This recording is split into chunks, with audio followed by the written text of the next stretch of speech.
gars, jour 179 pour être copywriter en moins de 6 mois.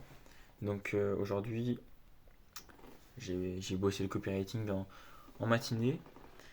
Et en fait, cet après-midi, j'étais en train de tout simplement faire le point. Parce qu'en fait, ce qui est un peu frustrant en ce moment, c'est que j'ai deux échos différents. Mes deux coachs me disent de faire deux choses différentes. C'est-à-dire que j'ai un coach qui me conseille de changer d'offre, changer de cible, tandis que l'autre me conseille juste de continuer dans ce sens et d'améliorer ma vente. J'ai essayé de prendre du recul par rapport à ça et vraiment, je suis vraiment perdu. Je sais pas si je devrais avoir le même positionnement, si je devrais changer. Et en fait, en prenant du recul, en regardant des appels de vente que j'ai eu, bah, déjà j'ai compris que oui, effectivement, si j'ai perdu mes ventes ces derniers mois, c'est à cause de mon niveau en vente en fait. C'est pas juste oui, les prospects sont pas qualifiés, oui. Honnêtement, j'étais vraiment mauvais. Mais maintenant, pourquoi j'étais mauvais? J'étais mauvais déjà parce que j'étais pas bon en vente, je connaissais pas trop la théorie et je faisais des erreurs de débutant normales. Maintenant, le truc, c'est que j'ai pris un accompagnement en vente, donc ces erreurs-là, je les fais plus vraiment. La théorie, je la connais. Le problème, il vient d'ailleurs en fait. Mon problème, il vient d'ailleurs. Mon problème, c'est surtout au niveau de l'énergie que j'ai dans les appels, de l'intention que j'ai. Et en fait, en prenant du recul, là actuellement, je suis dans une niche. En gros, je sais pas si je devrais la dévoiler, mais disons que je suis dans une niche. Bon, allez. En gros, je niche les coachs en investissement. Là, je suis copywriter pour coach en investissement. Et bah, comme tu peux le voir, ça paye pas beaucoup pour le coup. C'est pas très concluant. Euh, Maintenant, je suis en train de voir en fait si je devrais changer de positionnement, si je devrais modifier mon offre et tout. Et en fait, en prenant du recul, du coup, vraiment, mon niveau vente, ça allait pas. Et en fait, j'ai compris que peut-être le problème, c'était que j'avais du mal à closer des clients avec qui j'avais pas envie de bosser avec finalement. Parce que là, actuellement, j'ai quand même des clients. J'ai quand même des clients, c'est pour ça qu'en soi, je peux terminer le défi du jour au lendemain. Là, vraiment, ça peut arriver, hein, ça peut arriver. Je suis en contact avec des gens et tout. Et là, je gagne déjà un peu d'argent. Et si avec un prospect, ça se passe bien, je suis déjà en contact avec des clients. Et en fait, je suis en train de bosser déjà en pourcentage pour un client dans le trading. Et le projet se passe super bien. Alors lui, je ne l'ai pas closé au fixe. Je l'ai closé au pourcentage. Donc c'est pas vraiment closé en soi. Mais disons que la relation se passe super bien avec le client. Et je suis épanoui en fait. Je suis épanoui dans le projet. C'est super. Et contrairement en fait à d'autres clients où le feeling il était moins là, bah il y a d'autres clients comme lui ou comme d'autres en fait. J'ai par exemple j'ai rencontré un client au bout d'un moment et le feeling est bien passé et j'ai été bon en vente littéralement. J'ai été bon en vente. Et le problème, c'est que bah, je pouvais pas vraiment l'aider. Je pouvais pas vraiment l'aider. En fait, c'est un coach sportif. J'ai bien creusé. J'étais bon en vente. Littéralement, j'étais bon en vente. Mais derrière, quand je me suis informé un peu, je me suis rendu compte que bah, j'étais pas la bonne personne pour l'aider. Donc, bah, on s'est arrêté là. Et en fait, je suis en train de me rendre compte que peut-être que la raison pour laquelle là, je vends pas, c'est peut-être parce que je suis pas assez aligné avec ce que je fais. Parce que je suis tombé sur une autre vidéo d'un mec qui s'appelle Ethan. Désolé, j'ai plus le nom entier. Mais, mais c'est un crack. Et en fait, dans cette vidéo, il explique que si on cherche à gagner de l'argent, on n'aura jamais d'argent. Et je me suis reconnu dans cette phrase parce que, en fait, ma niche, tout mon business, il est axé sur la thune. Je vais pas te mentir. Je suis là pour faire de l'argent. Alors oui, le copywriting, j'adore ça, hein. Je pourrais faire toute la journée gratuitement le copywriting. Mais en fait, toute ma stratégie business est là pour faire de la thune. Et le fait qu'en fait, je m'adresse à des clients parce que, bah, ils peuvent me rapporter de l'argent, le fait que je sois en manque d'argent, si j'ai un manque d'argent, je veux de l'argent, je pense que j'ai beau appliquer toutes les techniques de vente, tous les conseils qu'on me donne, je pense qu'il est peut-être là le problème en fait. Le problème, c'est peut-être que je suis pas assez aligné en fait avec mon offre, mon positionnement. Parce que là, je me retrouve en appel de vente avec des gens qui ont l'âge de mon père et avec qu'une idée en tête qui me passe un virement. Et c'est mauvais. C'est un mauvais mindset en fait. J'ai beau avoir toutes les bonnes techniques de vente, il est peut-être là le problème.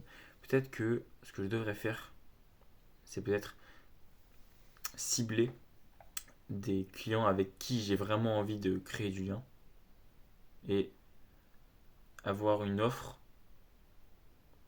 qui m'épanouit. Alors j'ai déjà une offre qui m'épanouit parce que je suis en train de bosser au pourcentage pour un client et je suis épanoui. Mais disons qu'il faut peut-être que je cherche à être plus aligné avec mon business, de sorte à ce que je fasse pas du business pour l'argent, mais que je fasse du business pour le plaisir. Parce que là actuellement, mon problème c'est que si je fais de l'argent avec mon positionnement, etc., je risque d'être esclave de mon business parce que pour le coup, je vais pas te mentir, là ça me fait chier en fait de prospecter, de créer du contenu. Toute la partie acquisition de clients me fait chier. J'aime faire du copywriting, mais la partie acquisition me fait chier. Et c'est peut-être du coup pour ça que mon problème là actuellement, c'est l'acquisition.